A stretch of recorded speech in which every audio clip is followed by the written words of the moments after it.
Hello বন্ধুরা, এটা ছিল আমাদের গোয়াতে ডে 1। আমি আর মা পুরো রেডি হয়ে চলে এসেছিলাম সমুদ্রে। আমাদের কালিঙ্গুড বিচের সামনেই যেহেতু হোটেলটা ছিল, হোটেলে পৌঁছে রেডি হয়ে আমরা চলে এসেছিলাম অনেক ফটোস ভিডিওস তোলার জন্য। কিন্তু বিভৎস রকমের গরম ছিল। প্লিজ কেউ গরমকালে বিচে যেও না, প্রচুর কষ্ট হয়, প্রচুর কষ্ট হয়।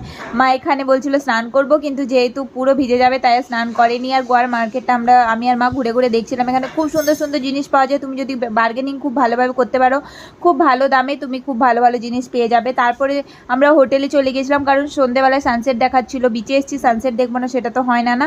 তারপরে আমরা সন্ধ্যেবেলায় এসে বসেছিলাম সানসেট দেখার জন্য। আর দেখো চুলে আমি এই স্টাইলটা করেছিলাম, কারণ আমার অনেক দিনের ইচ্ছে ছিল যে গোয়াতে আমি অনেক দেখেছি অনেক মেয়েরাই এটা করে, আর আমার খুব ইচ্ছেও ছিল যে আমি করব। তাই আমি একটা সাইডে করার পর বোনটি বললে, দিদি আরেকটা সাইডে তোমার করে দিই। আমি বললাম আচ্ছা করে দাও।